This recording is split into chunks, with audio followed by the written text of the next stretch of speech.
this stuff can actually help you in your future. It's as fun as it is a learning experience. I just like to know how things are made, you know? You're engaging those students who otherwise would not be engaged. It really changed my perspective of high school. I think the biggest takeaway for us in the last 18 months is the power of collaboration. 1, 2, 3. This is a national model of teachers working with their superintendents, with industry, in partnership for the American dream. We are going at rapid speed because the future is right there. We have no time to wait.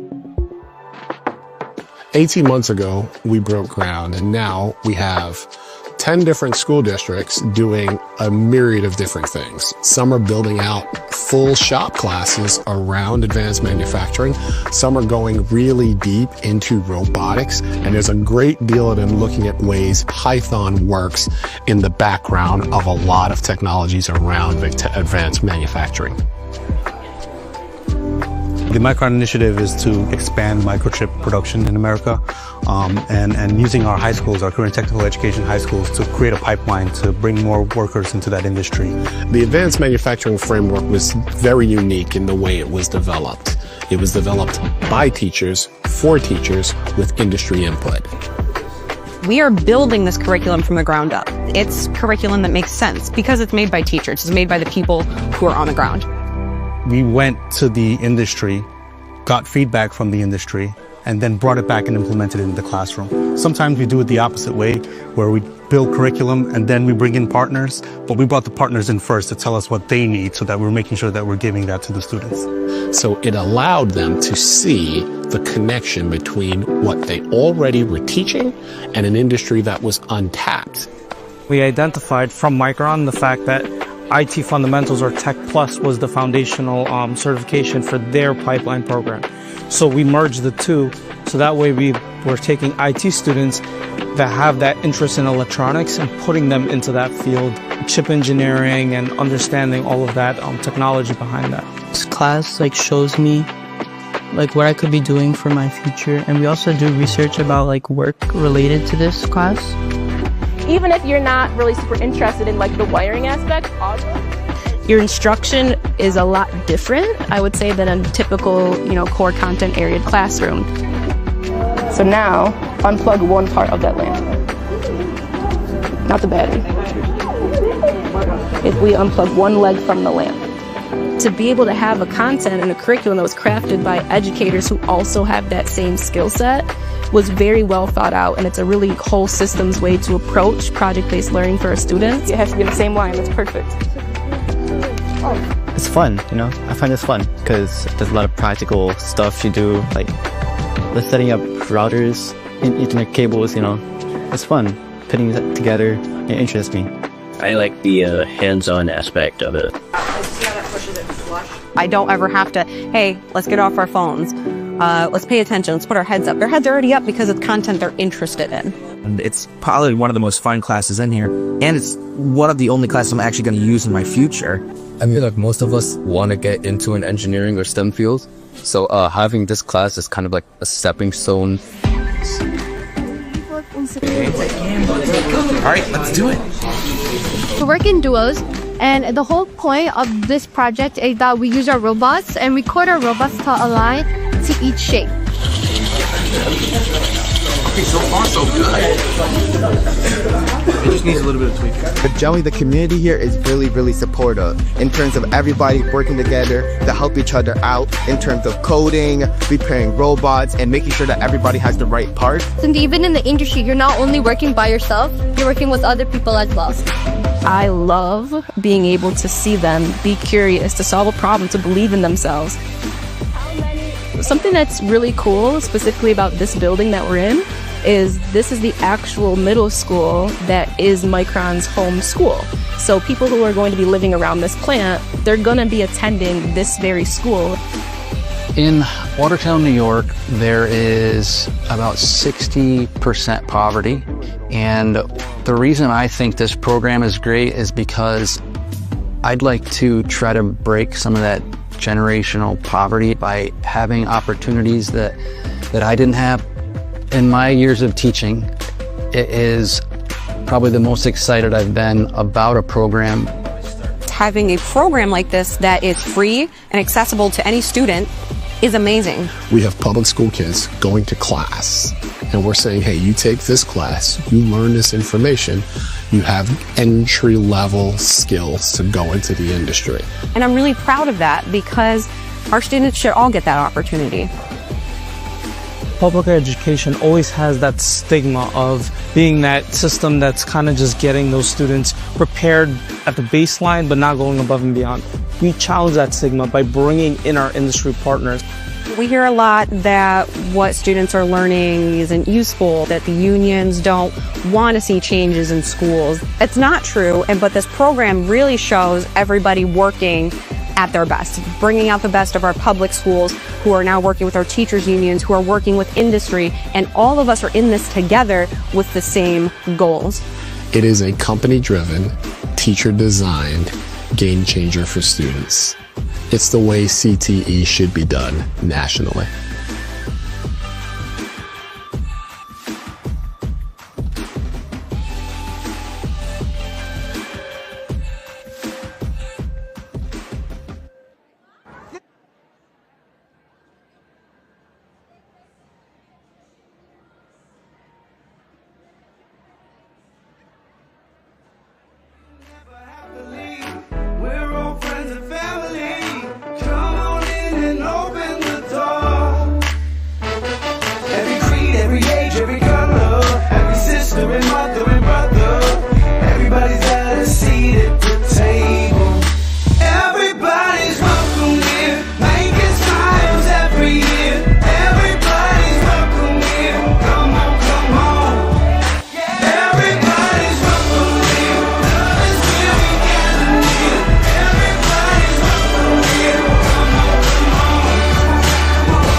Good afternoon, everyone. My name is Lisa Storm. I'm the Vice President of the Greenon Federation of Teachers. About 5 miles from Wright-Patterson Air Force Base in Eden, Ohio, you will find Greenon Local Schools, a K-12 campus that graduates just over 100 kids every year. Like most districts, with resources shrinking, pressure growing, and the needs of our student population ever changing, we've continually faced one simple truth. If we want to strengthen literacy in our schools, we cannot do it alone. But here's the good news. Our greatest partners are already right beside us, engaged families and communities. I'm here to share how my local took that belief and turned it into action. AFT created the Encouraging and Developing Literacy at Home modules to give families practical, research-based strategies for supporting literacy outside the classroom. But great ideas only work when members bring them to life. Under the leadership of Melissa Cropper, President of the Ohio Federation of Teachers,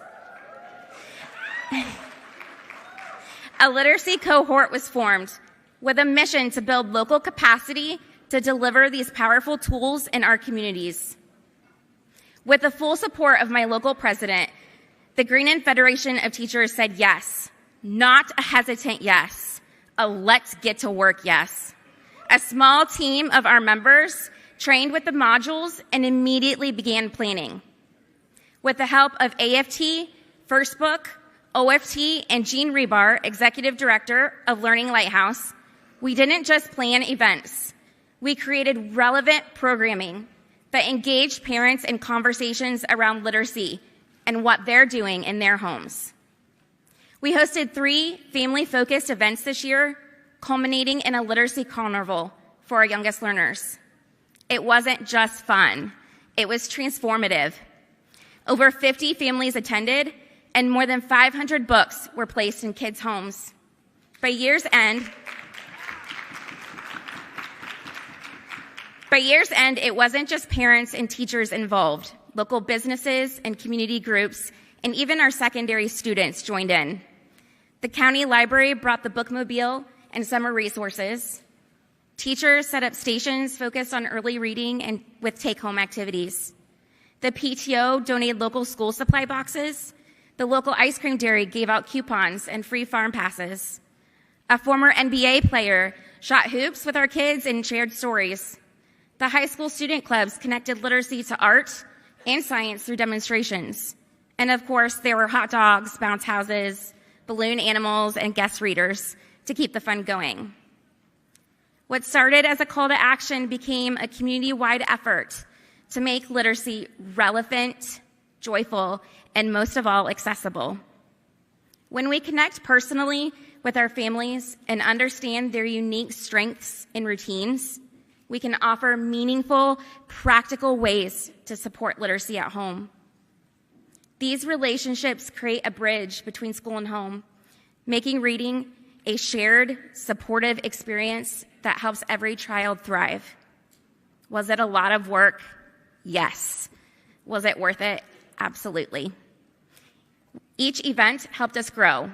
We adapted, we learned, and we stayed rooted in our purpose, empowering families to be literacy leaders at home. Because when schools and families are united in that mission, kids win. So here's my call to you. AFT has the tools, the framework is there, and the need is urgent. What's left is what happens in your local. We've shown it can be done. Now it's your turn. Join us. Let's ignite a movement of engaged and literacy-rich homes, one family at a time. Thank you.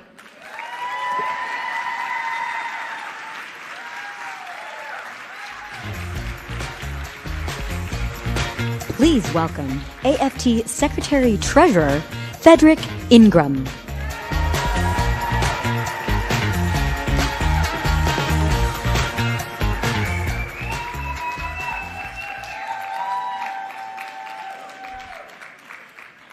Daniel Black of Clark Atlanta University reminds us that here they come, y'all.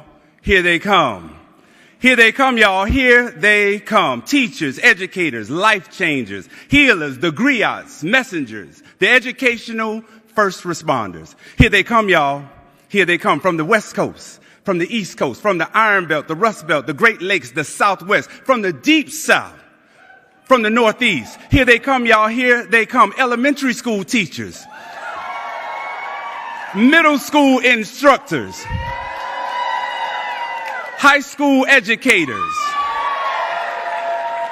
counselors and SLPs, adult educators, deans, curriculum coaches. Here they come, y'all. Here they come. Math and science specialists, English gurus, history experts, and my people, art, dance, drama, and every public school in America. Every public school in America should be like Oprah. You get a music teacher, and you get a music teacher, and you get a music teacher. But here they come, y'all. Here they come. Librarians, ESE teachers, ESOL teachers, tech ed teachers and athletic coaches, advanced placement teachers. Here they come, y'all. Here they come. Majority women and a few good men who believe they can change the world. They can cut the mental light switch on. They can still have that one moment with a student that will forever change the course of history for a young person. But here they come, y'all. Here they come. They're union leaders, executive board members, building reps, rank and file members, veterans and rookies, all to be reminded that the cavalry is not coming because we're already here.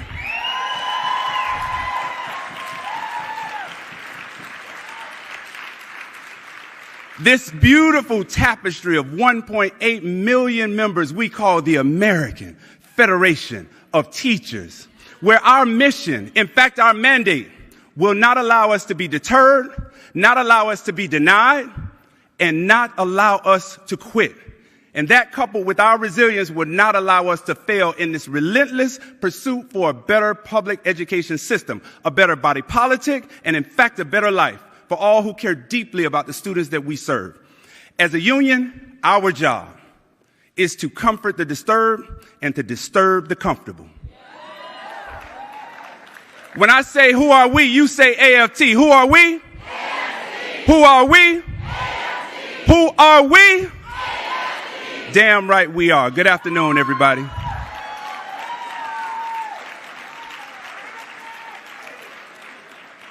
If you've ever wondered what you would do during the civil rights movement of the 1960s, then wonder no more.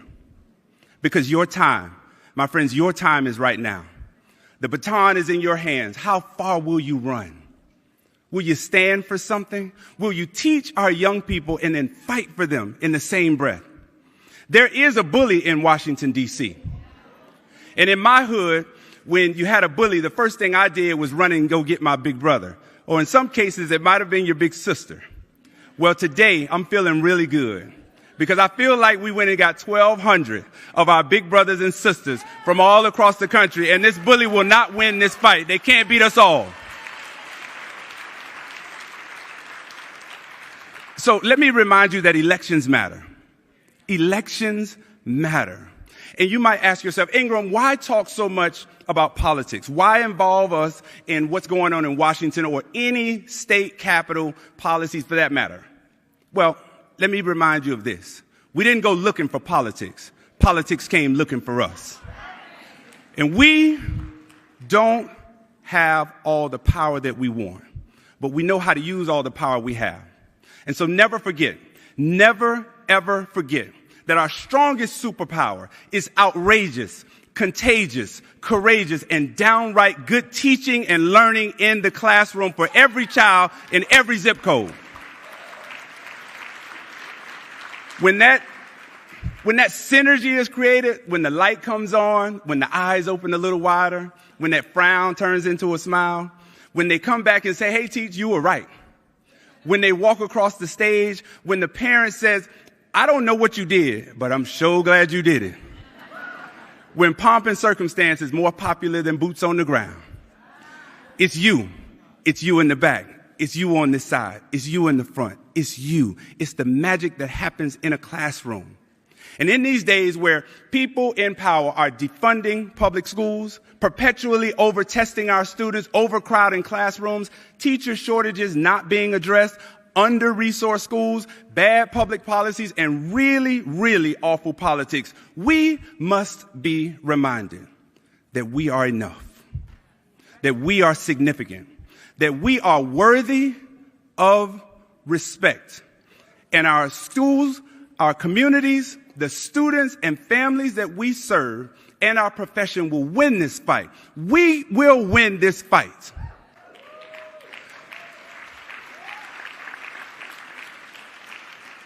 The AFT must be a union from policy to pedagogy to the pavement, always moving forward, always asking ourselves, what's next? In one of his last interviews, while playing and doing an interview, the great one, Wayne Gretzky, he was asked, how do you score so many goals? What happens in your mind? And he said, I don't skate where the puck is. I skate where the puck is going to be. There has to be some vision of where we go next. That vision is not for today, but it's for tomorrow. Teaching is a tomorrow act. Teaching is not a transactional partnership where you can just defund the Department of Education. It's a long-term proposition for human power and dignity and for human advancement and for human progress. Teaching and leading is a revolutionary act. That is what we do every day.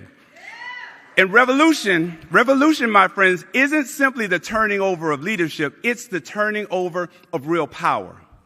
And so as we are climbing the rough side of the mountain, I'm asking each one of you to recommit, to redefine, to refocus and renew your commitment to educational excellence. But remember this, and this is going to be key because it puts our students first.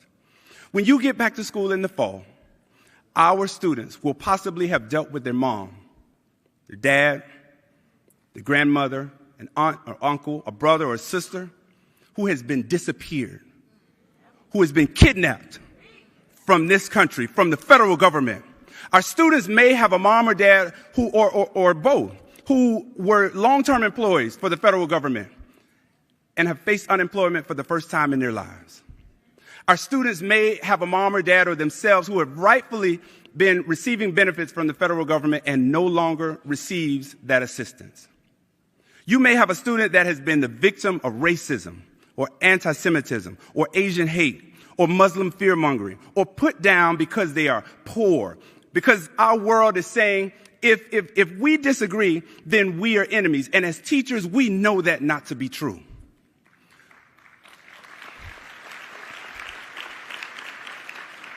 You will probably have a student that is struggling with who they love because the social atmosphere and political climate is such that they can no longer freely express themselves and they can't get the help they need. You may even encounter a student who is desperate, who is in desperate need of a school's after-school program because mom works a little late, and the only recourse is for that student is to sit on the steps of their mom's home 3 hours after school, wait until she gets off because the funds have been cut for an after-school program. But let me remind you that here we come, y'all. Here we come. We are here. In my church, they say, don't let your heart be troubled. In fact, we have to be reminded that we have to find John Lewis's what? Good trouble. Bayard Rustin reminded us in these troubled times. He said, we need a group of angelic troublemakers. Yes, there is trouble on the horizon, but out of trouble comes miracles.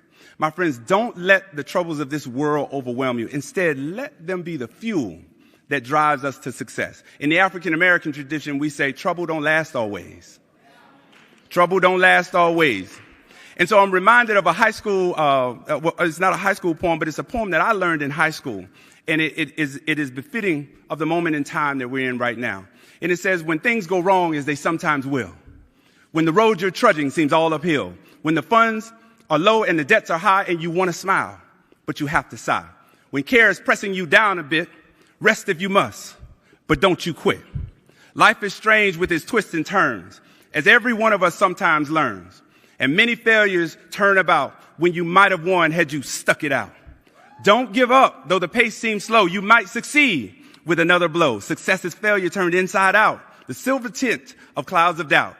You can never tell how close you are. It may be near when it seems so far. So my friends at AFT, stick to the fight when the hardest is hit. It's when things get worse that you mustn't quit. Are you ready for the fight, AFT?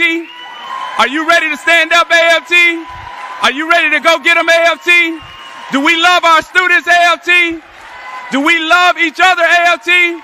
Do we love our communities, AFT? Do we love the families that we represent, AFT? Then stand up with me and make sure that your voice is counted all over this country, all over in every community for what we do and what we serve. These are our students. These are our schools. This is our profession. I want you to know that it is possible. We can win. And you all go and fight and win. Thank you all so much.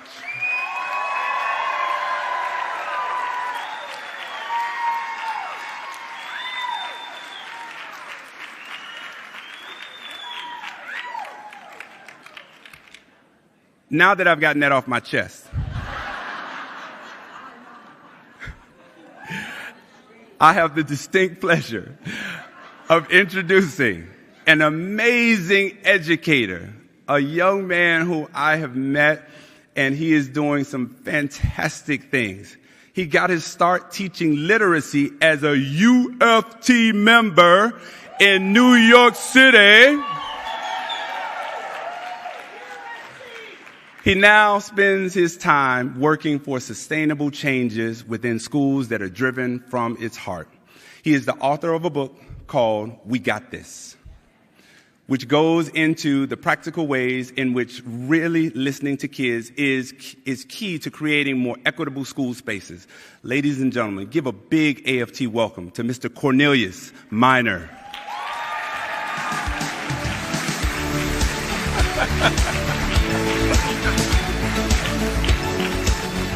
Wow. Like, so Frederick got us out here hyped. Like, this is, chapter meeting don't be like this. Like, this is amazing. I am so excited to be here with you all today, as we receive and carry the torch forward. You know, yesterday, our president challenged us to not just fight back, but to think about imagining a way forward. And if you're anything like me, I went back to my hotel room and I'm like, what is imagination to the person who got to pick the kids up by 4:30 while I'm running out of school at 3? What is bravery when I'm trying to stay radical and job secure at the same time, right? And so today I wanted to explore what it means to be in community in these times of uncertainty.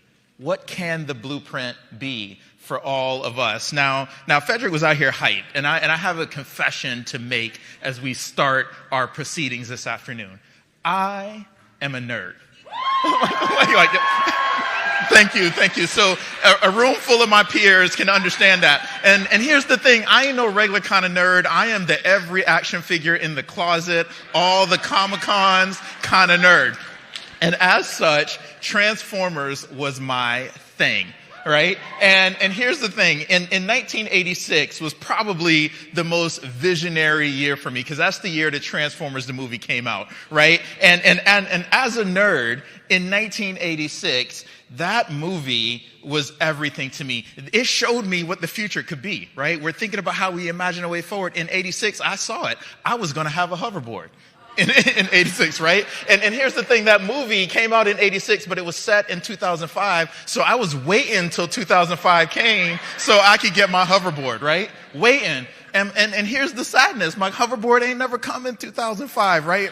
So here we are, right? Because 2005 was supposed to be all about hoverboards and exosuits. I was going to turn into a truck. Everything was going to be amazing, right?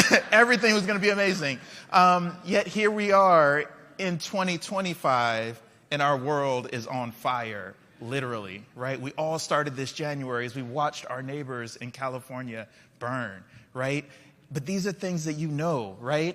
But not just literal fire, figurative fire, that some of our children have anger to match. We are in this moment right now of complex change, and it is also a perfect summer day for a walk in D.C.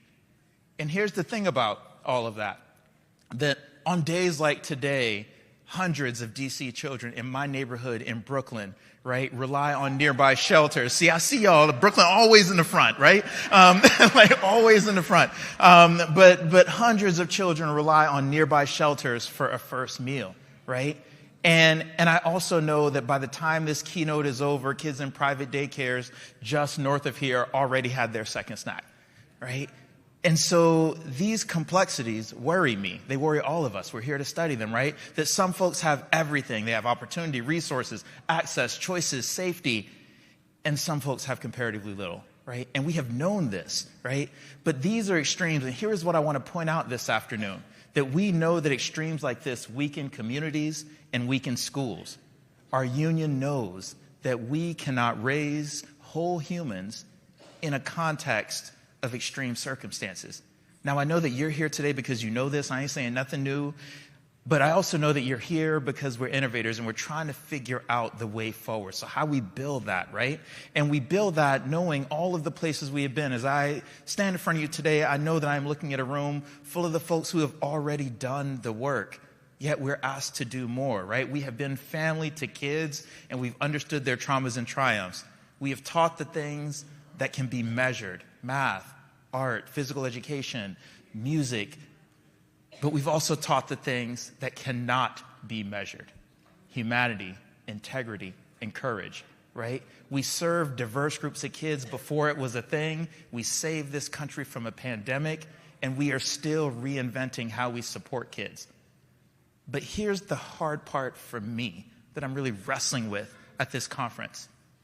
that to consistently have to do this much, this cannot be our normal. Like if you were anything like me, and we just got done with school in New York City, so if you are anything like me, you are tired. And it is July, and I am trying to find a way to collect all of my rest, right? And here's the tricky part, that the response to all of this, as things feel more urgent, we are doing more and more and more. Now there are new rules, new approaches, new ways to resist, and all of this is beautiful and necessary, but it is also unsustainable. And so I'm trying to put my finger on an answer. And as I do that, I am realizing that what we are experiencing right now ain't nothing new. It might feel that way, but it is not, right? And I want to kind of pose an essential question, because I'm an old school humanities dude, so every lesson got an essential question, right? And the essential question for our experience this afternoon is, how then do we forge something different, right? What is the actual blueprint? What does change and bravery and revolution look like in third period, right? How do I do that from where I stand every morning, right? And as we think about forging something different, I want to tell a little story. A little 1985 metaphor, since I'm a nerd. So if you could step with me into a time machine, I want to take you back to 85. And I think everybody in this room was around in 85. If you wasn't, act like you know, right? And in 1985, and I'm a huge basketball fan. But in 1985, Magic Johnson, who is pictured here on the left, was widely considered to be the best player on the planet. And if you're around, say, all my California people, y'all know, right? My Michigan people, y'all know. Yeah, yes. So Magic Johnson was considered the best player on the planet in 85. And this wasn't just in his own imagination. This was his peers. This was other players. This was the sports journalists. Everybody knew that Magic was that dude. But here's the thing that happened in 85. A relatively young, unknown kid from North Carolina enters the league.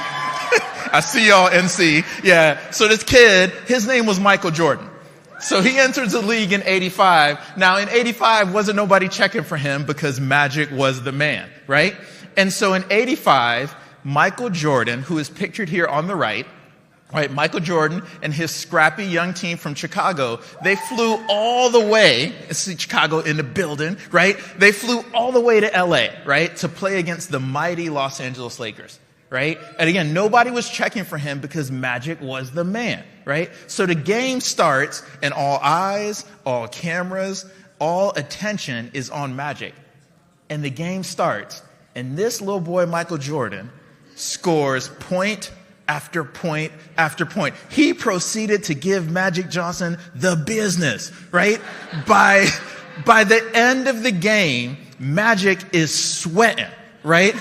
And the Bulls and Michael Jordan win the game. And here is what happens at the end of the game. Magic, clearly exasperated, sweating, out of breath.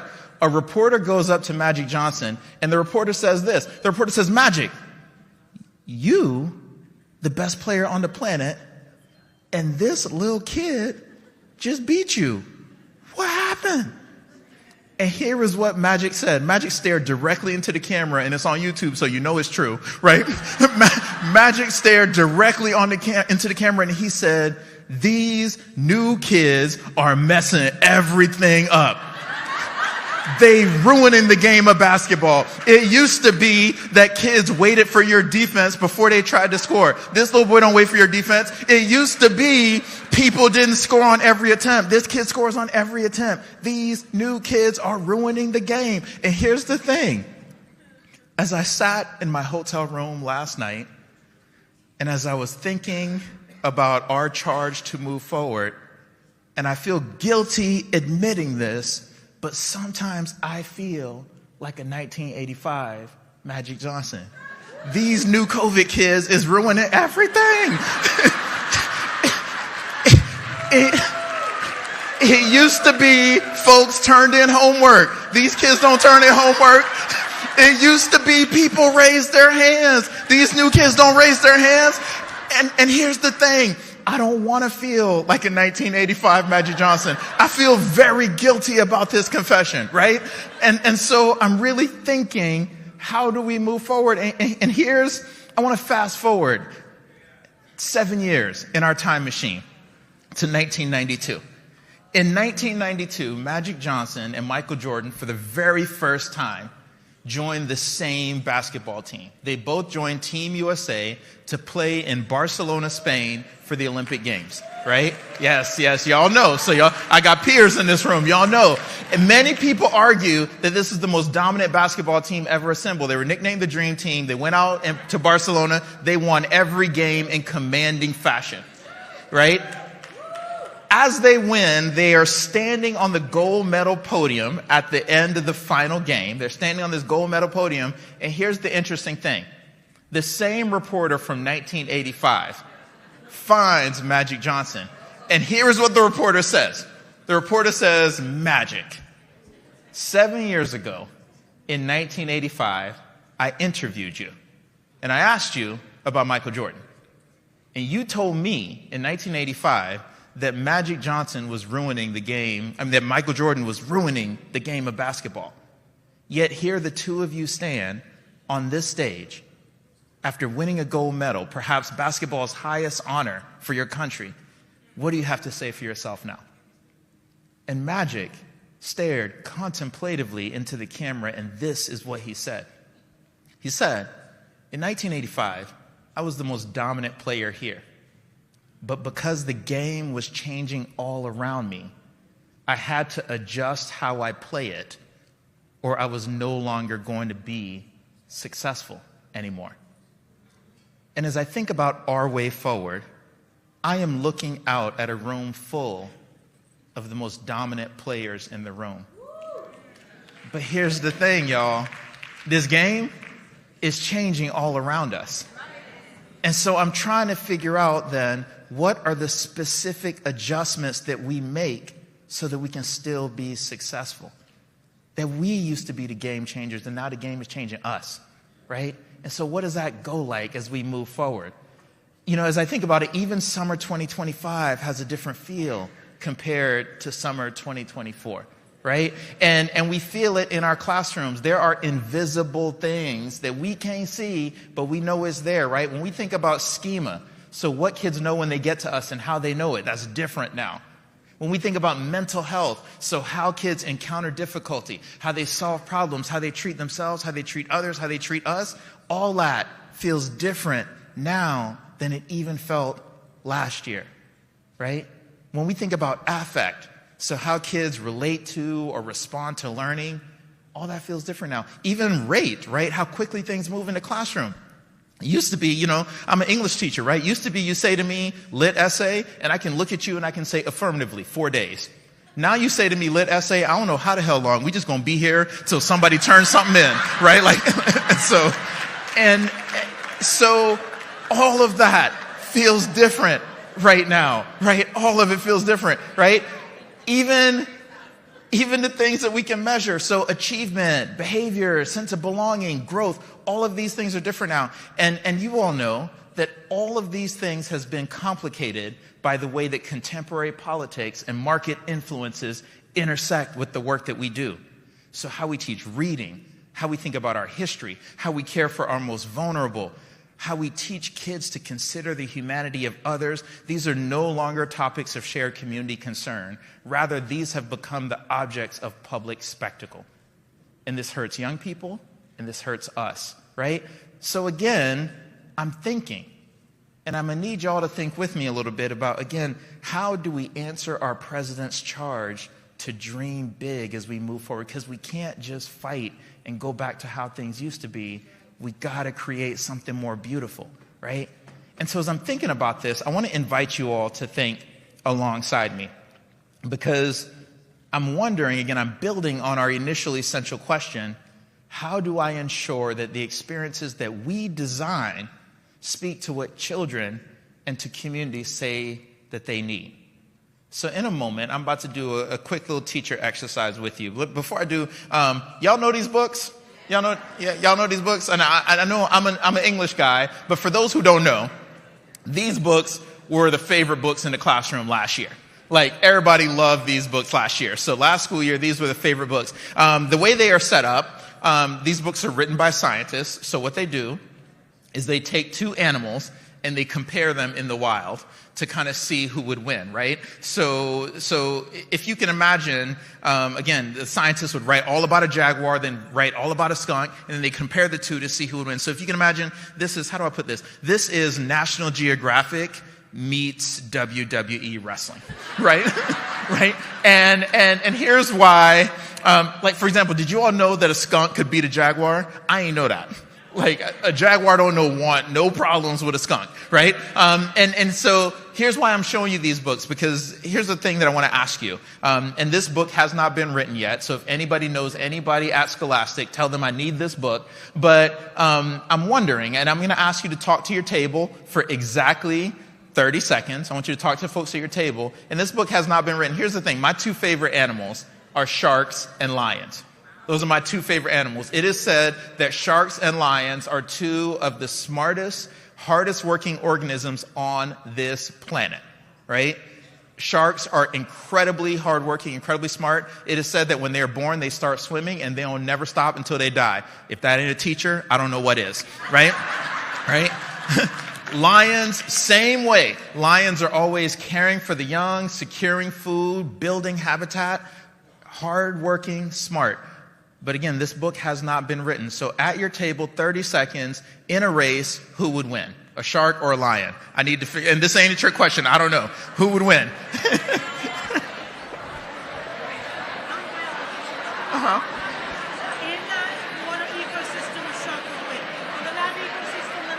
I love you. What is your name? Shoshana. Miss Shoshana? Shoshana. Okay, I got you. All right, let me grab your attention back real quick, because here's what I love about a room full of teachers. Miss Shoshana, the biology teacher, is sitting on the front row, y'all, and she is schooling me, right? And here's what Miss Shoshana, everybody say, hey, Miss Shoshana, she's in the front. So here's what Miss Shoshana just like encouraged me to think about. Miss Shoshana encouraged me to think about this. And so what if that race was in an ocean? Who would win? The shark. Clearly. So what if that race was across the grasslands? Who would win? The lion, right? The lion. And so this illustrates an important point. As I am thinking about how we dream our way forward, right? One of the things that I need to hold close to my heart as I dream my way forward is the reality that in the history of American schooling, I think we've been told an incredible lie. We've been told that what really matters is being smart. We've also been told that what really matters is working hard. And yes, these things are true. But as we examine this, one of the things I want to put forward to you is what actually matters more is the conditions. That if I take a shark, no matter how smart that shark is, no matter how hard that shark works, if I put that shark in the grasslands, no matter how hard it works, no matter how smart it is, it can never win.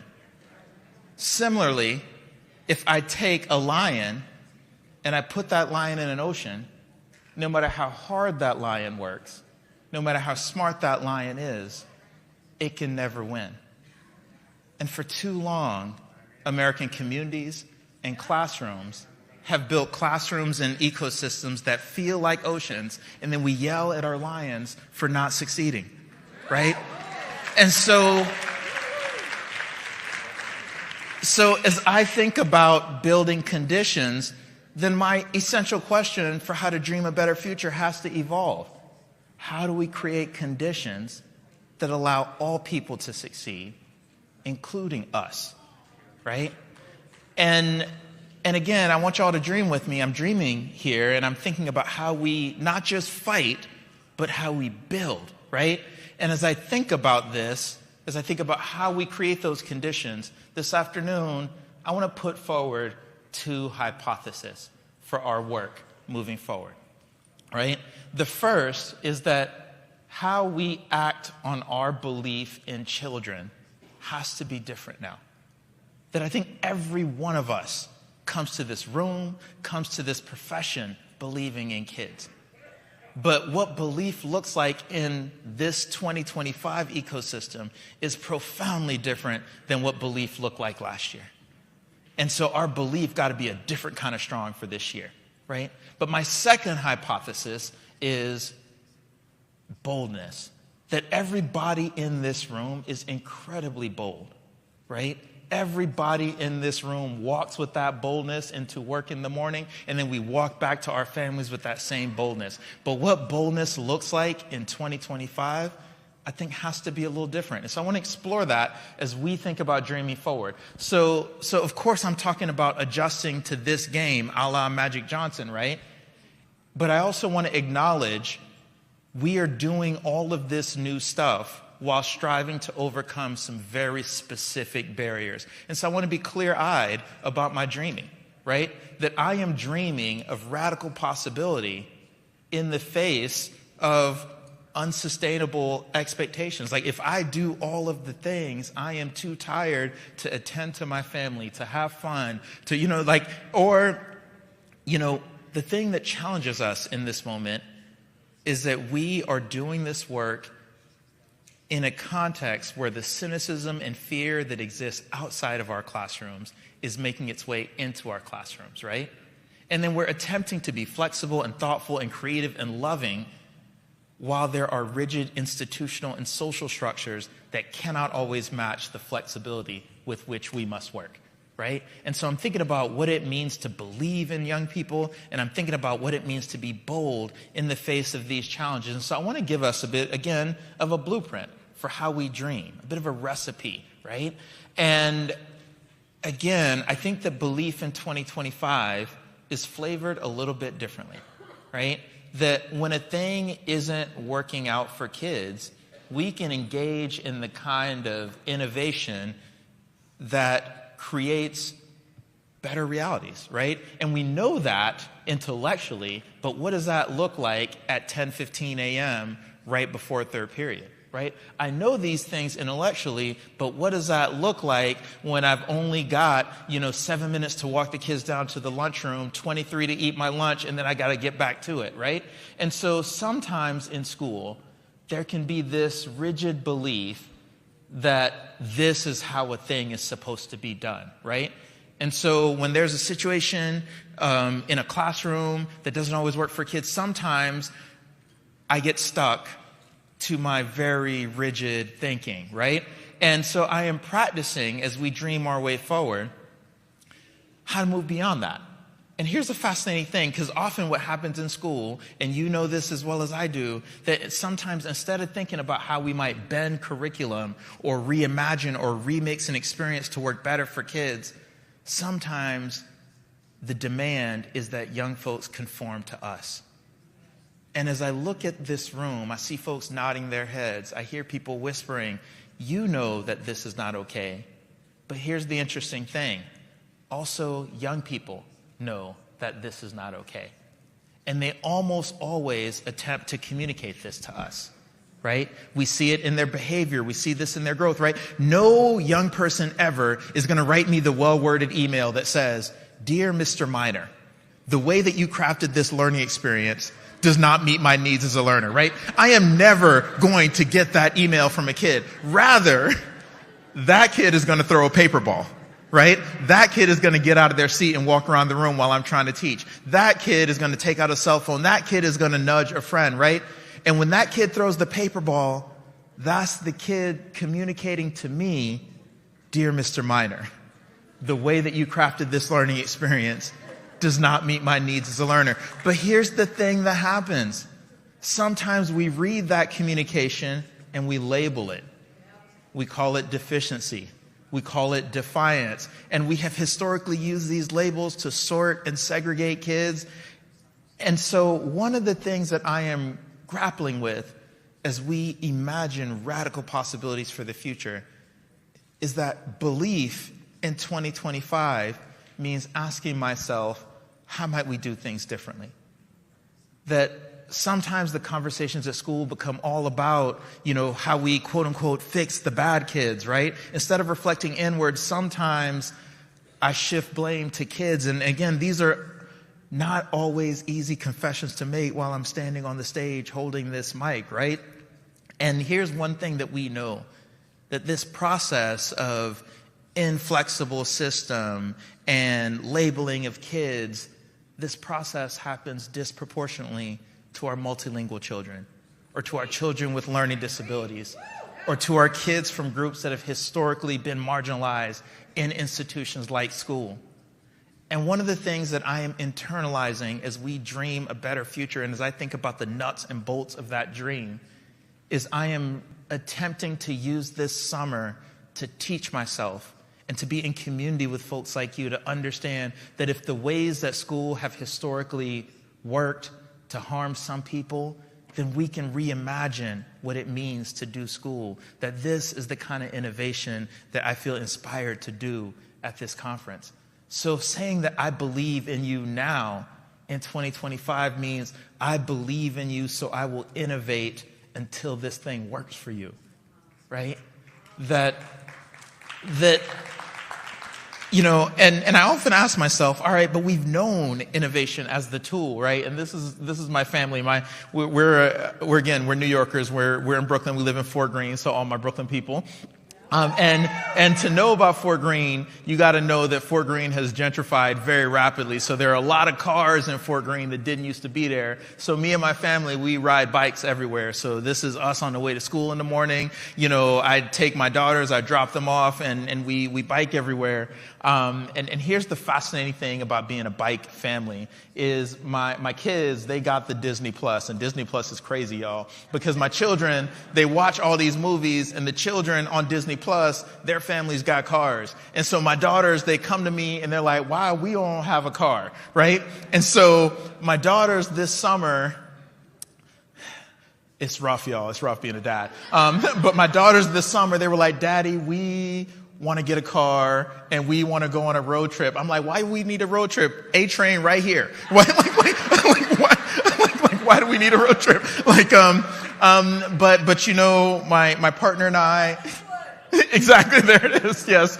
My partner and I, we want to be parents who listen to our kids, so we collected our little money and we went to the Toyota dealership and we asked the people at the Toyota dealership, how much car can I get for $6,000? And so I am the proud owner of a 2007 Toyota Corolla.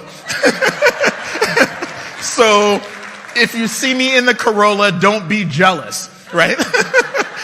So we got the Corolla this summer and we got the children and we put the children in the Corolla and we went on a road trip for the very first time this summer. And it was a struggle, y'all. It was a struggle because I got Brooklyn children, right? And this is what my children did. To illustrate this for you, and if you know Brooklyn, you got to leave Brooklyn, you got to get on the BQE, right? And so we leaving my place on Atlantic, near Atlantic, and we're driving toward the BQE, and we cross over, you know, Pacific, we cross over Dean Street, you know, we ride toward Red Hook, and we ride 2 blocks, and the road trip is going great. We ride 4 more blocks, and the road trip getting a little bit problematic. And we get to block number 6, and my daughter looks me in the rearview mirror, and she asks me perhaps the most profound question that I have ever heard. She looks me in the rearview mirror and she said, Daddy, why aren't we there yet? And here's why I'm telling this story, because all these things in education we have known, and yet here we are, summer 2025, looking ourselves in the rearview mirror, asking ourselves, why aren't we there yet? And again, I have a hypothesis. I am believing that this innovation, this dreaming that we have been challenged to do, requires us, of course, to work collaboratively, but in this new ecosystem, requires us to work through conflict and disagreement. And this, my friends, is bold. And here's the thing, if you anything like me, I share with y'all, I'm a nerd, right? I came to teaching because I don't want no problems. I am conflict and risk averse, right? And so, but how do I engage in the kind of bold work necessary to serve my students and to serve my community? And so one of the things, and I really had to like lay it out for myself. I'm like, all right, Cornelius, this is your summer to learn how to do this, right? And so for me, there are several steps here. When I am thinking about dreaming and turning those dreams into action, step one for me is I start at the pain. That what is the thing that is causing young people or other professionals in my building to feel difficulty? And we know from experience that the pain points are usually behaviors or outcomes, right? And so for me, concrete example, like one of my pain points is, and I'm in middle school, but one of my pain points is, it's hard to say this. I don't know if y'all got them everywhere in the country because Brooklyn kids are unique, but we have about 3, 4, 7th grade boys that ritually will come to the room, and they'll, come to the room respectfully and walk into the room. They're chilling for the first 2 or 3 minutes. And then about minute number 4, somebody will ask for the bathroom pass. They will collect the bathroom pass and they'll be gone 35, 40 minutes, right? That for me, that's a pain point, right? Does that make sense?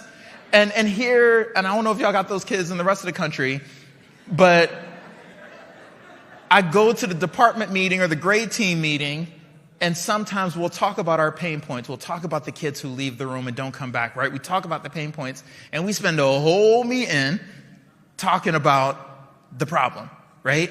And one of the things that I'm trying to train myself this summer, if I want to be the kind of dreamer that we have been challenged to be, I have to start at the pain, but I can't stay there, right? So we have this history of falling in love with the problem, right? And I'm really trying to think about, all right, I'm going to limit my talk on the pain to 90 seconds, right? I'm going to identify the pain, because after I identify the pain, step 2 means I have to strive to make connections. How are those pain points connected to either academic proficiency or emotional well-being, right? That I want to get to the root of the experience, right? Because if I spend my whole experience yelling at kids to come back to the room or creating, new systems for hallway passes, that's not going to get me to the root of the problem. And here's the thing, and here's what I'm learning as I reflect on last year. And here's how I hope that we use this to answer our president's call for dreaming, right? That toward the end of last year, I was tired, as many of us get kind of in March. And whenever I get tired, that's when I start scheduling all my dental appointments, because the dentist can't never see you after 3. The dentist always got to see you at 10:30, right? And so I'm tired, school is getting arduous, so I schedule a dental appointment. So I go to the dentist, I'm at the dentist at about 10:30, catch myself a little break, right? Like, only in our profession does one turn to cavity filling as a break, right? But I go to the dentist, 10:30, get my little cavity filled. I return to school at, about 12:30, 12:15. And as I got back to school, I came to school like mid-class, right? So I am walking to the room, and those same boys that escaped the classroom, right? And we know it's not just one who asked for the bathroom pass. One will ask for the bathroom pass, leave the room, walk down the hall, look in the window of the next classroom, signal to the homie. That homie asked for the bathroom pass. So then they go down to the next, they signal to that homie. Y'all know what I'm talking about, right? So I walk into school, and it is 4 7th graders at the end of the hallway just having a great time. And they know where all the cameras at, so they duck down like this so the camera don't see them, right? And in that moment, right, there was the initial frustration, but as my eyes soften, I look at them and I realize that these 4 are the 4 who struggle most profoundly with reading, right? And so I'm striving to make connections here. So on the surface, I have a hallway problem, but as I make my connections, what I realize is that I have a reading problem. Does that make sense there? And so as we think about how we dream, step 1, of course, I identify the pain. Step 2, I strive to make connections. But once I make those connections, then I choose an actionable focus. So if we are to be who our president challenged us to be, that work is creative.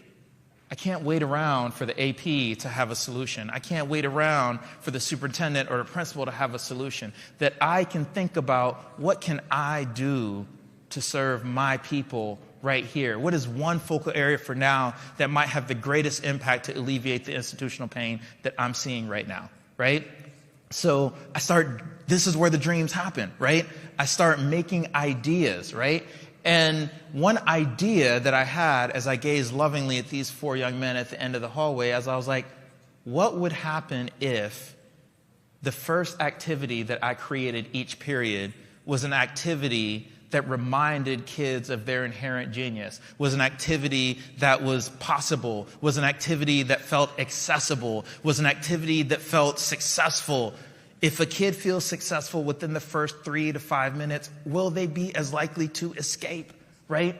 That this was my idea, right? And what I'm hoping I'm leaving you with is, how do we render our dreams actionable, right? And so I choose this focus, but then I recruit a few close friends.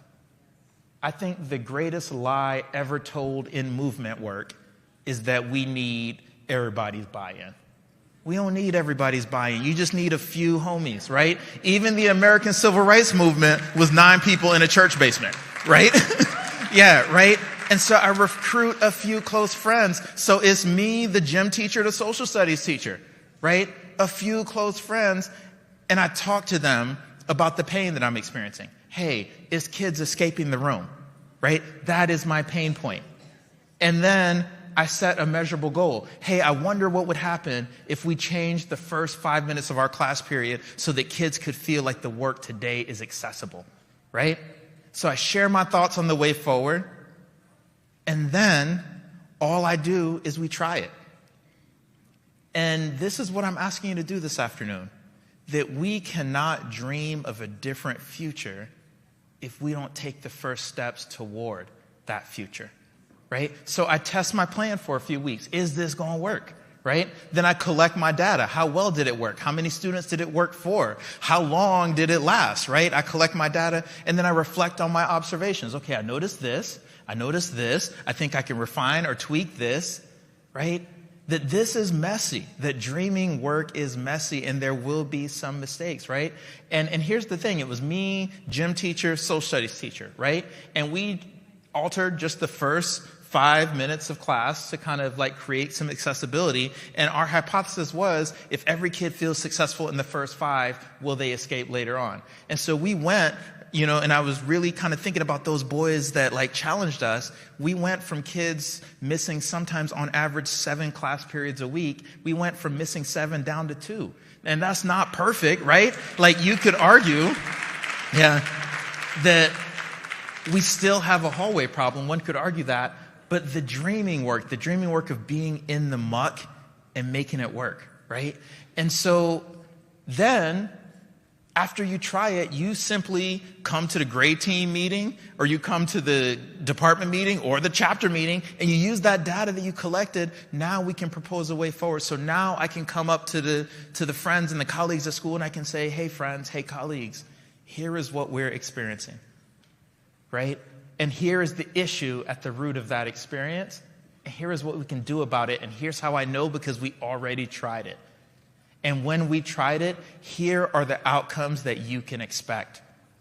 And so here's what can happen next in our department. Here's what can happen next in our school. And then here's how I can support us moving forward. When I think about the leadership work that honors our dreams, it ain't sexy. It is this. It is looking at the pain, deciding what we're going to do about it, organizing really quickly, collecting our data, and moving with it, right? That this is the work of our foremothers. This is the work of our ancestors, really thinking about it.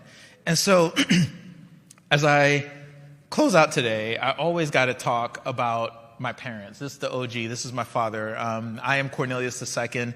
This is Cornelius I. I am a very, very, very proud Liberian.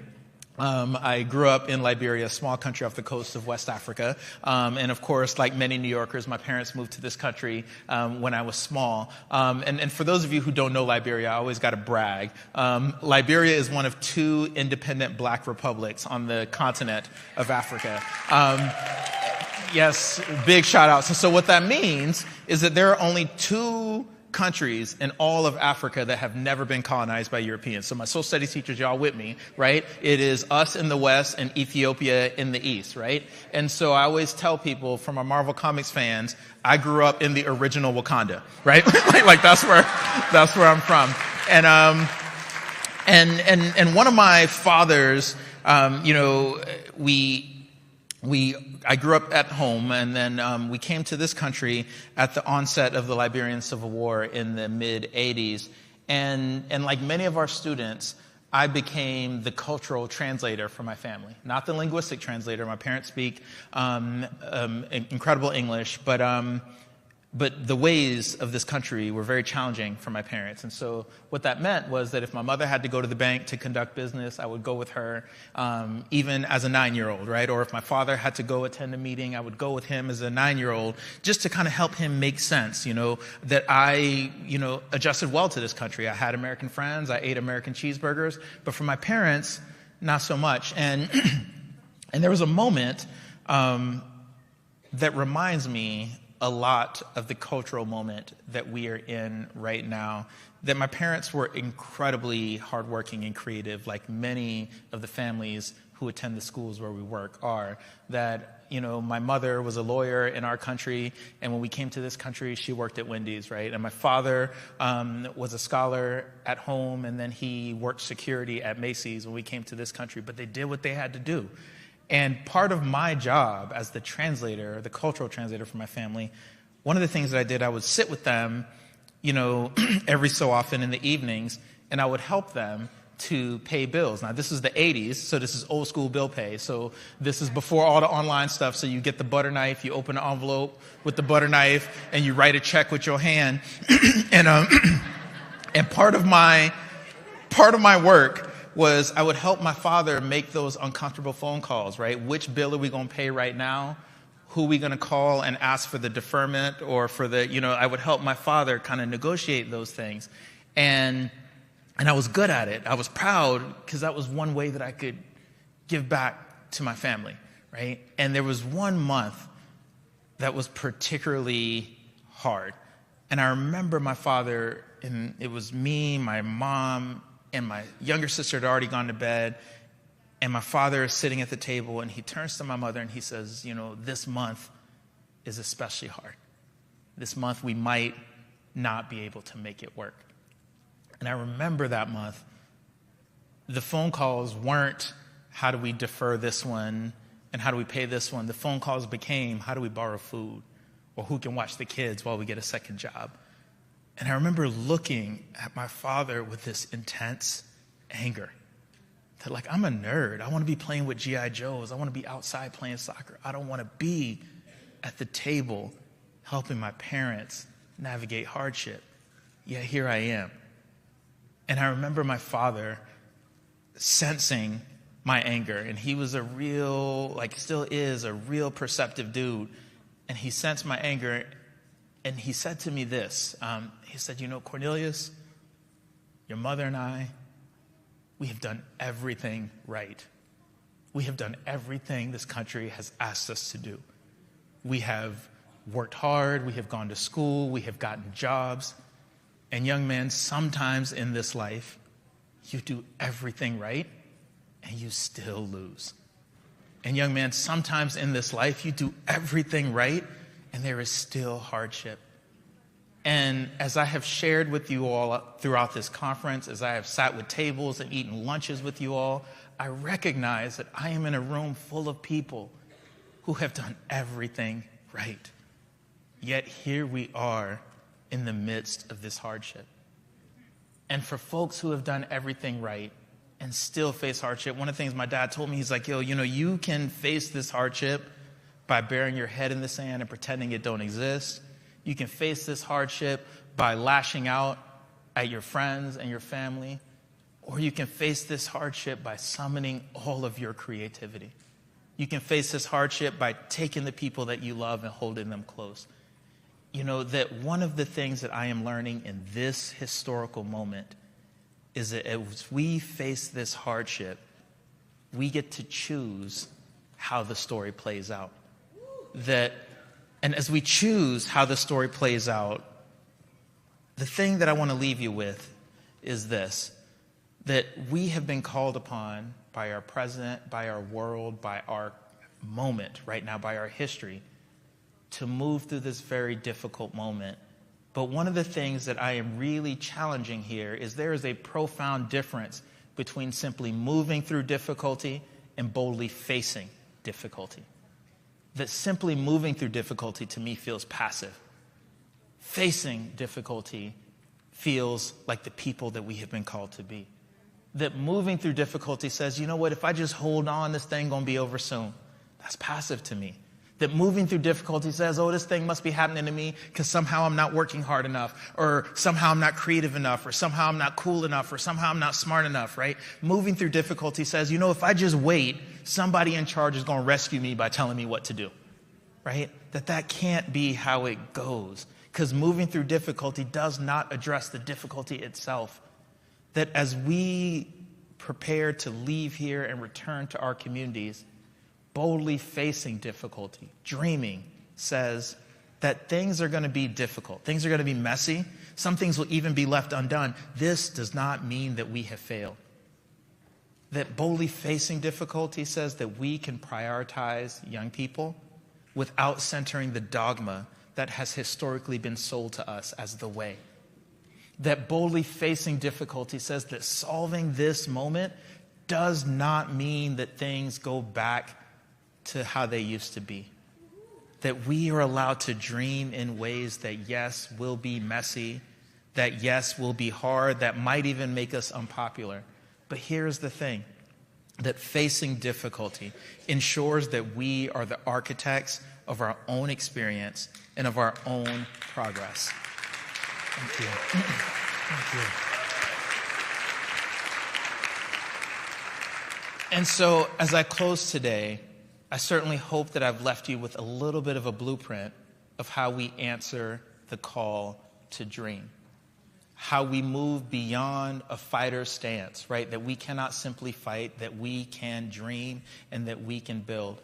And I hope that as we connect with each other, as we break bread together, as we study together, that we strengthen the bonds that we're going to need as we continue this work. That it is such a beautiful thing to see all of us connected here in this way, and it has been such an honor to converse with you this afternoon. My name is Cornelius Minor. Thank you all very much.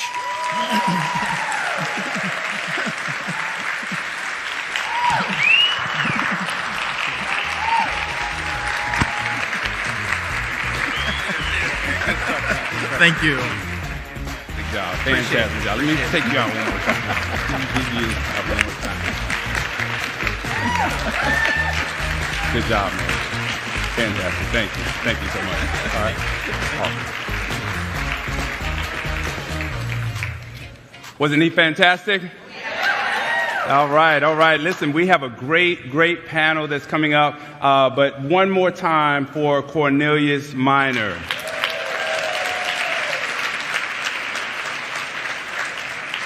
Now, my New York friends, I want you to take full credit for Cornelius Minor, but we don't get much credit in Florida, but I will tell you that he was educated at Florida A&M University.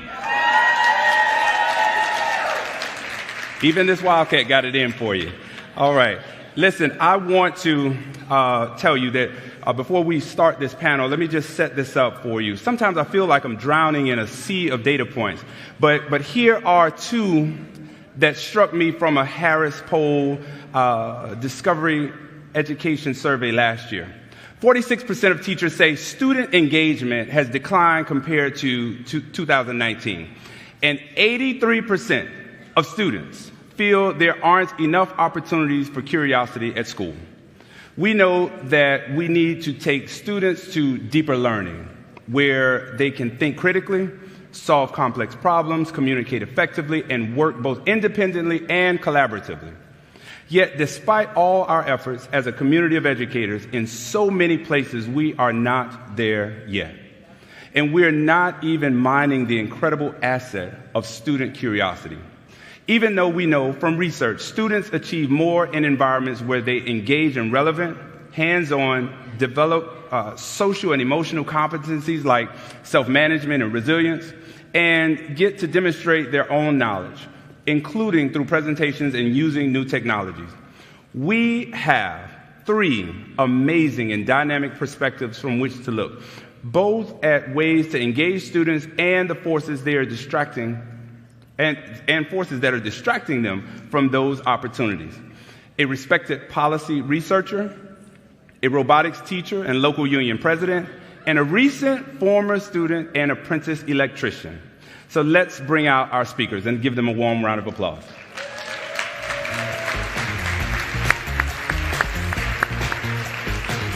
Thank you. Hey. As they take their seats, David Chizinetti. David is on the NYSUT Board of Directors and has been teaching in Chittenango Central School District in New York for 28 years. Since 2017, he has been involved in building an innovative STEM experiential learning program, and last year became part of the first cohort of teachers in a groundbreaking partnership with Micron. I want to thank you for being here, David. Second, we have Rebecca Winthrop. Rebecca is the director of the Center for Universal Education at Brookings and an adjunct professor at Georgetown University. Her work is centered on developing and advocating for evidence-based strategies that help children maximize their potential. She's a trusted advisor to policymakers and companies as well as to school communities. Let's give her a round of applause. Last but certainly not least, Chase DeMalt. Chase is a recent graduate of New Lexington High in New Lexington, Ohio. He was able to explore different career possibilities while still in high school, and because of that experience, graduated with an apprenticeship as an electrician already secured. And hear this, he is a proud member and union member of IBEW. Let's give him a big round of applause. So let's get started, and I want to just give a round table of questions for you. And I'll start at the far end. Dave, you've had a long career as a middle school science teacher, and after several years made a switch to STEM and robotics. Can you tell us about that switch and what you do now and why? Sure, thank you. About 8 years ago, the school district opened up an opportunity for me to apply to a new position, which they called STEM specialist. And at that point, I was 20 years into a middle school teaching career. I was very comfortable in my teaching profession. I had started to innovate within my middle school classroom some experiential learning opportunities, some inquiry-based instruction opportunities, but I really saw this as an opportunity to redefine myself and my role in the district, and to bring in the district had the goal of expanding engineering opportunities for students. Their goal was to send more students to engineering school, to get students that do go to engineering school be more prepared.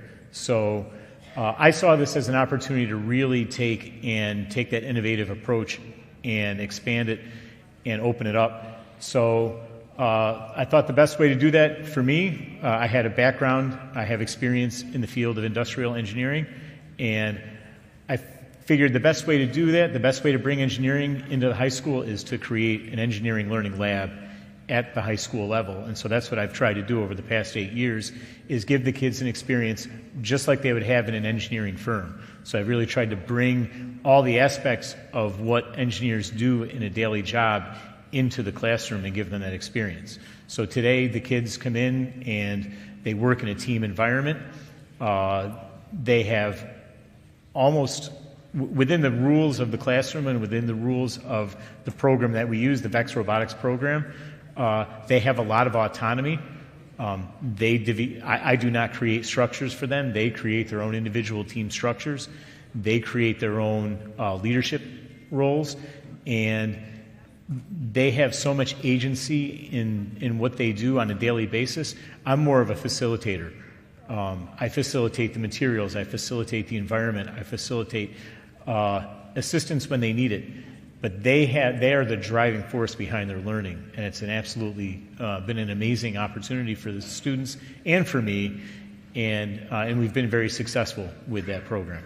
Fantastic. Thank you, Dave. I appreciate that. And so, Chase, I'm going to go right to you. You had the opportunity to experience both carpentry and engineering pathways in your high school CTE program in rural Ohio.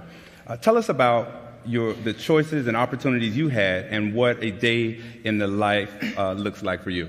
Yeah, so my school, going into your senior year, you obviously pick our classes, and they had just started something where it was 3 different pathways. There was a workforce pathway, which had, trades classes that you could choose, and there was a college pathway, which was all college credit plus classes. So if you completed those, you could graduate with an associate's degree. As someone who didn't want to go back to school again, I went for the trade program, that pathway, and I chose carpentry because I'm very stubborn. I want to do everything myself, and something I always wanted to do was build a house. I was like, you know what? If I could frame my own house, save that much money, that'd be awesome. So I did that, and then I had to pick another class to fill out the semester. And I was like, you know what? I'll pick electric. Not only can I frame the house, I can wire it. Even better. Wow. So then I went to carpentry, did that semester, and was like, absolutely not. Nope. Carpentry, nope. So then we moved to the electrics one. I was like, okay, maybe this will work. And it ended up being amazing. An IBEW representative came in and started talking about the retirement. And I was like, wow. Earning three different retirement plans at the same time, like that sounds incredible. And then my best friend and I, we do everything together, so we completed the class together, and that basically just propelled me to where I am now. I went from that, and right after I completed that class, they sent me out to work, still in high school. I was doing class online for English and stuff that I needed, but they sent me right out to work, and I was getting paid great. And it's funny because the people who graduated when I was a freshman are now out on my job site behind me because they started this program late, realizing how great it is. And then just a typical day for me is, unfortunately, I do live kind of far from where business is booming right now in Ohio, which is right outside of Columbus. So I drive about an hour and 15 every day. So I get up, leave at 5:30, work a 10-hour day, get home at 6:30, and then just play with the baby. If I have a baby, I was a young dad, so. Okay. But he about wears me out at the end of the day. So. I'm sure he does. Yeah. Okay, let's give it up for Chase.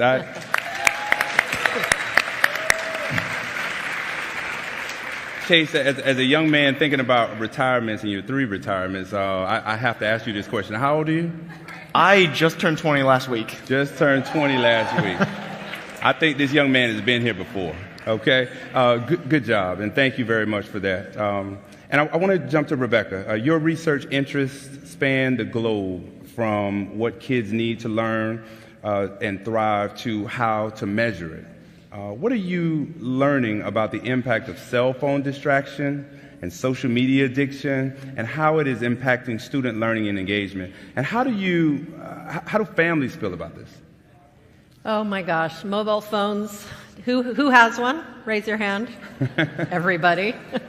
Do you love it or hate it? Love it, hate it, both, right? So for a long time, I found social media, cell phones, all the stuff you can do on cell phones, very confusing. It's almost like food. Like, if I just eat Doritos for 12 hours straight, I'm going to feel terrible. But, food is important and it's good, and if I eat broccoli and some chicken, I'm feeling great. So same with social media and cell phones. And my opinion has really been shaped because over the last 3-4 years, I've been digging deep on student engagement And we followed 100 kids from 15 states over many years, surveyed over 65,000 students with Transcend, talked to hundreds and hundreds of teachers, and surveyed parents. And, you know, here's my sort of 3-4 hot takes on cell phones and attention and education and learning. The first is don't demonize your kids if you're a parent, teachers, your students, because there are things that we all do on our phones that are great, including kids. We talked to so many kids who were really quite lonely and found a community online. One girl was an artist, for example. Another young man was gay in a community he could not be himself, and he found a way to connect to people who understood him, and that was literally life-saving for him. And all the time, kids are learning or doing a lot of learning. They're learning about robotics.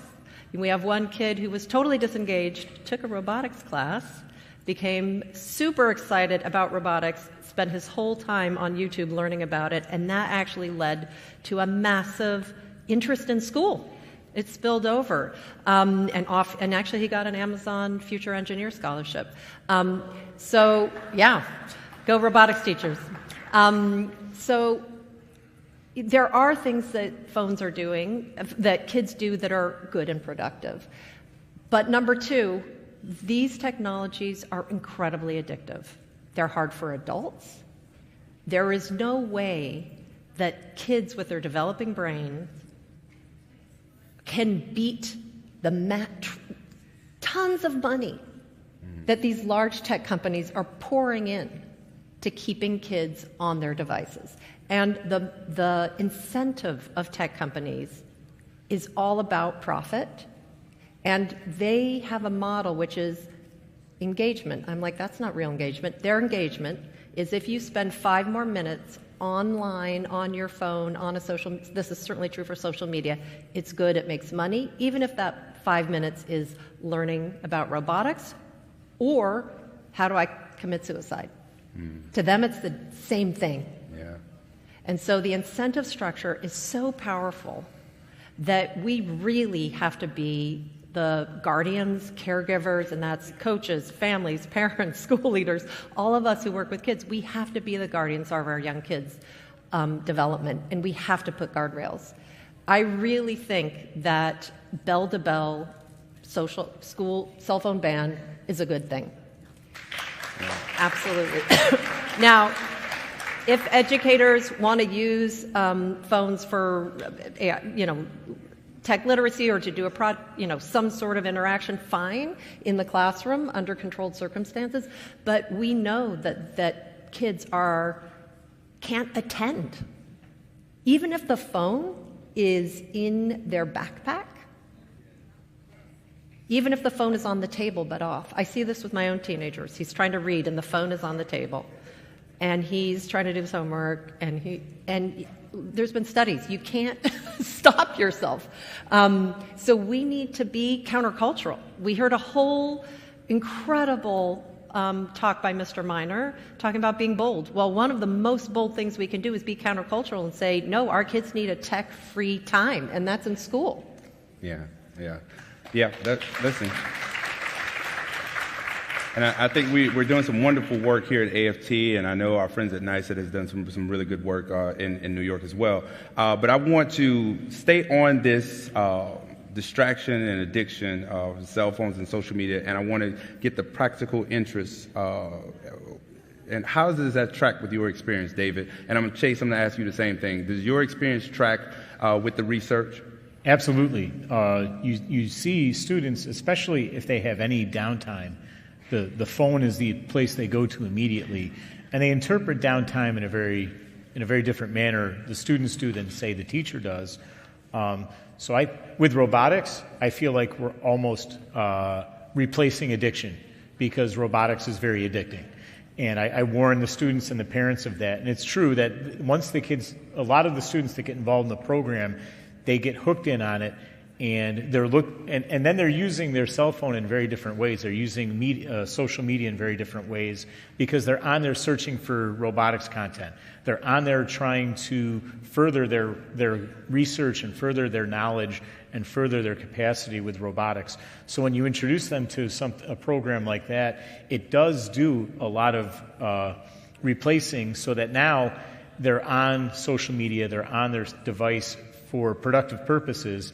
And which is a good thing, because I agree that there are lots of productive things that we can do. And I do see our students, they use things, I'm amazed at what our students can produce in platforms like Canva or CapCut, that are amazing, multimedia things that they can produce.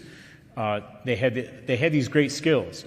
And so there are places where cell phones are a productive thing for them to use. And at the same time, you have to filter out the stuff that's just distracting them. So, yeah, I agree that there are productive uses for them, and at the same time, they do need to have that social media piece, that addictive component shut off for them. And I think social media is one piece. Games are another piece, and the games that they play are very addictive, and I think those are monetized with ads, or sometimes they even pay to play the games. And at the same time, they'll spend hours. They'll lose entire evenings of their time on the games as well. So having during school, they have access to the things they need access to at school. So during school, having access to those things on a school-controlled device and putting those personal devices away, I think it's great. I know when I go on vacation, I love being able to take that cell phone and put it in the safe in the hotel or on the cruise ship and not have to worry about it for a whole week. It's so freeing. So I can't imagine giving kids that same freedom every single day. That would be great. Fantastic. Chase? Yeah, this kind of just piggybacks off of what he said. There's good and there's bad. In my specific situation, when I was going through the electrics class in school, it was all online. And my teacher wasn't a member of the IBEW. He was a residential electrician, completely different. So he's trying to help me. Meanwhile, he's telling me the complete opposite thing of what I need to do. So I was getting on TikTok and Facebook Reels and YouTube and Reddit, everything. And that helped me get through some of the subjects that I really struggled with. But then on the other hand, there's days where your teacher says, okay, we're going to do this on pen and paper, and it's amazing. Everybody starts flipping out because they don't want to be on their phone anymore, which isn't just phones either. It's iPads and Chromebooks, I think, because, a Chromebook, even without internet, you can still play games. And trying to get people to pay attention when they do have that urge in front of them of, oh, if I hit this little button, this little T-Rex jumps. Yeah. That I think it's very hard, and everybody struggles with it. But if you can get that put away, then it's easy to pay attention and learn. Thank you for that, Chase. We appreciate that. Drives home your point, Rebecca, that this research is more relevant than ever. A few minutes ago, Chase shared his experiences along a CTE path. And high-quality CTE programs of study have long been known as successful programs for keeping kids in school, providing a high standard of work-based learning and supporting kids toward both careers and further study. Dave, you're involved in an exciting new partnership with your union, the school districts in New York State, and one of the biggest players in the semiconductor industry. Tell us about the Micron partnership and its potential for engaging learning. The Micron partnership and the advanced manufacturing and semiconductor framework that was developed as a part of it is a fantastic opportunity for educators and for students. I can't talk about it without thanking our folks at AFT, Randy and AFT, and the folks at NYSET and the folks at UFT have been huge partners in making that a reality, and the programming that I've been exposed to as an educator has been fantastic, and it allows us to bring that programming right to everything that I've been able to be exposed to as an educator. I bring right back to the students, and we've already made significant changes in our programming in our school district to reflect what Micron is saying, the Micron component, they're saying for people to work in an advanced manufacturing industry, in the semiconductor industry, they are going to need these certain skills.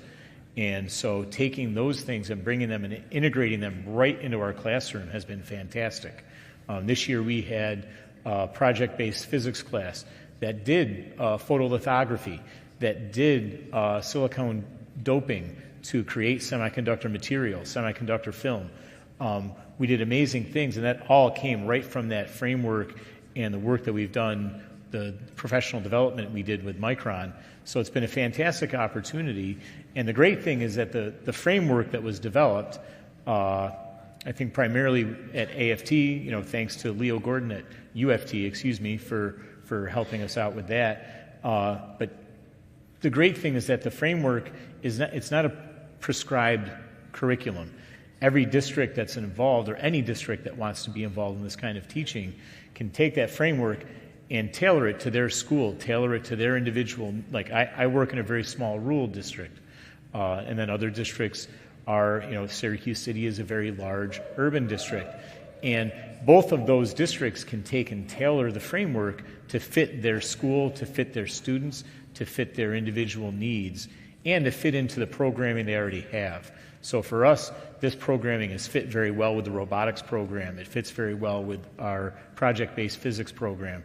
So being able to take the framework and fit it into our unique school situation, our unique school needs, has been great. And I think it was really ingenious of the folks that developed that to develop it in a way that allows it to be very flexible. So I really appreciate that. Fantastic. Thank you. And we're looking forward to some big things out of the partnership. We have a few minutes left, and I want to get in a couple more questions. So now let's turn to the elephant in the room these days. Artificial intelligence, commonly known by Linda McMahon as A1. We actually just finished the AI symposium 2 days ago. AFT, some of our participants are still in the audience. AFT is on the cutting edge of how to implement in our schools the right way. And Rebecca, in your book, The Disengaged Teen, you write about 4 modes of student engagement. Can you explain what they are, why it is so important kids find what they are doing in schools to be relevant and engaging, and explain how that is connected to getting the challenges of getting AI in education right? And are there places already getting it right, and can you tell us a little bit about that? Sure. So if you haven't heard about it, please go check it out. The Disengaged Teen, the subtitle is very important. Helping kids learn better, feel better, and live better. This is this engagement research I just said with my co-author, Jenny Anderson. Randy was one of our expert contributors and is quoted in the book. So one of the things that I took away from doing this research, because our question was, why don't kids like school? That was our question. And we really found that it's underneath a lot of it, it's a question of engagement and agency. And Mr. Miner told a great story. He talked about I thought I had a hallway pass problem going to the bathroom. I realized I had a reading problem, and I heard he had an engagement problem. And we found that underneath a lot of the stuff that's happening, if you boost engagement, you get bigger attendance, higher graduation rates, more achievement, better mental health. Like everything goes up if you have higher engagement. And one of the things one of our aha moments was that kids aren't just engaged or disengaged. It's not an on or off. We really found that there's sort of 4 common modes, and we really stress these are not labels. You do not pigeonhole. Kids move between these modes. There's kind of the passenger mode. You guys know who these are. These are the kids who are showing up, might be doing the homework as fast as they can, but they're the coasters. Minimal effort. They might love school because they see their friends. They might be getting great grades because they're not necessarily challenged. Then you've got kids in achiever mode. We all know these kids, and a lot of parents, I think this is the mode that is the top of the engagement mountain. Achiever mode kids, they're showing up, they're working really hard, they're trying to get a gold star in everything put in front of them. There is a dark underbelly, which is they are so focused on the end goal that if they lose sight of the learning journey, and if they get an A- or, God forbid, a B+, a lot of them feel like they've failed and are not very resilient, and they're very risk averse. The other piece that's worrisome is in an age of AI, a lot of the things that they are learning to do are going to be automated. They're not developing the sort of resilient learning skills that they really need. Then you've got kids that Mr. Miner talked about, the kids in resistor mode, and these are the ones that we typically think of as quote-unquote problem children. They are class clown, they might not do their homework, yes, take long bathroom breaks, all the way to chronic absenteeism. And we found that actually those kids in resistor mode have a lot going for them in an age of AI, because they actually have a lot of agency. They are using their voice very inappropriately and their behavior very inappropriately to tell us that this isn't working for me. And we found that those kids, if given the opportunity, can switch very quickly to the mode that we need most kids to be in for AI, which is explorer mode.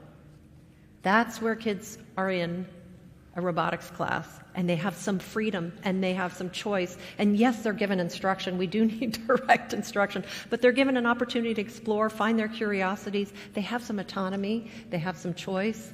And when kids are in explorer mode, they really become unstoppable. Better grades, all things that we want go up. And we found that kids, again, very large survey, less than 10% of kids between 3rd and 12th grade that we surveyed, over 65,000 kids, said they regularly get a chance to be in explorer mode in school.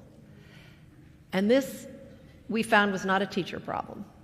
Teachers are squished from the top by all sorts of structures and systems, and squished from the bottom by really vigorous parental expectations and pressure.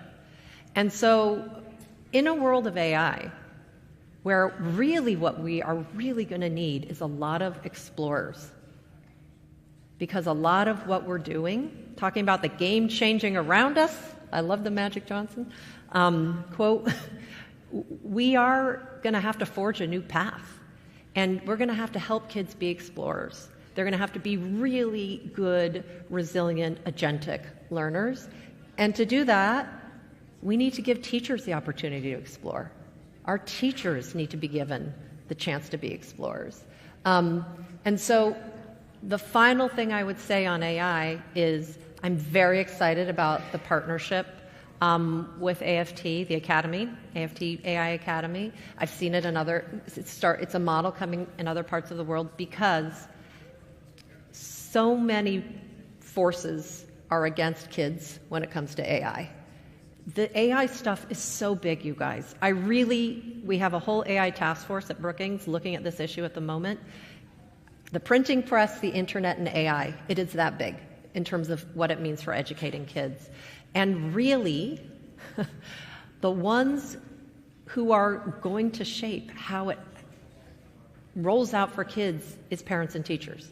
There is no other community group, omniscient force that even cares, honestly.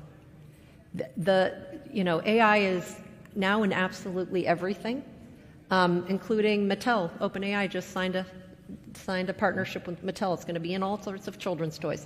So, please attend to this changing of the game. Let's figure out how to build more explorers. We would love to have your feedback on our task force research. We're in the middle of the research process. Please go to my LinkedIn. It's Rebecca Winthrop. I just posted a link to a survey for educators. Please take it. Give us your thoughts. Or on Instagram, it's at Dr. Rebecca Winthrop. We really need your input, because I actually think that there's nobody else who's going to make this happen. It's just us in this room and all of our colleagues. Thank you. Thank you. Thank you very much for that. Dave, we got about 30 seconds left. Yes, let's give her a big round of applause. Dave, in 30 seconds, add your teacher perspective to what she just said about AI. In my engineering class, in my robotics class, I tried it. Explorer mode is where we're at. And 100% students have a lot of agency and autonomy, and they make a lot of mistakes. And in my environment, it's okay to make mistakes because you learn from them. As far as AI goes, my students are using AI. They're They're experimenting with it. They're finding out that there are limitations to it. When a student counts on the code that that like say ChatGPT produced, and they don't test it ahead of time, and they go to a competition and none of it works, they've just learned the limitations of AI. So they're using it, they're experimenting with it in explorer mode. They're exploring with it, and they're finding out that it's only as good as the information they give it. So I think down the road, students will get better with using it as a tool. And right now, they're exploring with it, and they're finding out, sometimes it works, sometimes it doesn't. Thank you for that. We appreciate that. Thank you very much for that answer. We appreciate that. Chase, we're going to let you have the last word since you are the youthful spry on this panel. And we are so proud of you. But in 15 seconds, if you can, we care deeply at the AFT about CTE, career and technical education, getting our kids prepared for the workforce, making sure that the right certifications are there, making sure that young people like yourself have an opportunity to thrive and strive in this democracy and in our country. What would you tell these folks who are getting ready to go back to school as a person who just graduated high school, and what's one thing that they need to know from a young person who has taken advantage of everything and then moved on into life? Sometimes with my situation, carpentry wasn't for me, but instead of just letting me drop out and be stuck, they redirected me to something that was different, and in this case, electricity, and it worked for me. So instead of giving up, just redirection is, I think, amazing, because it really set me to where I am now. That's fantastic. Let's give them a big round of applause.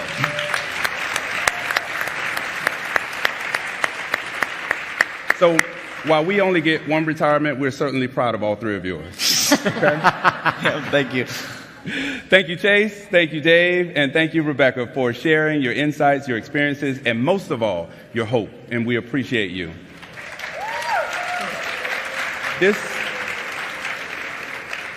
This conversation has reminded us that engaging in relevant learning isn't just nice to have. It's essential.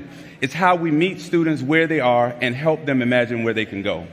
We've heard today about what's possible when we connect learning to real life, when we tap into curiosity instead of stifling it, when we invest in career pathways and hands-on opportunities, and when we embrace innovation with purpose and care. Listen, everybody, the work ahead won't be easy, but it is clear. We have the knowledge, we have the tools, and most importantly, we have the people to do it, people like you in this very room. And so thank you again to the panelists and speakers today. Let's give them a big round of applause.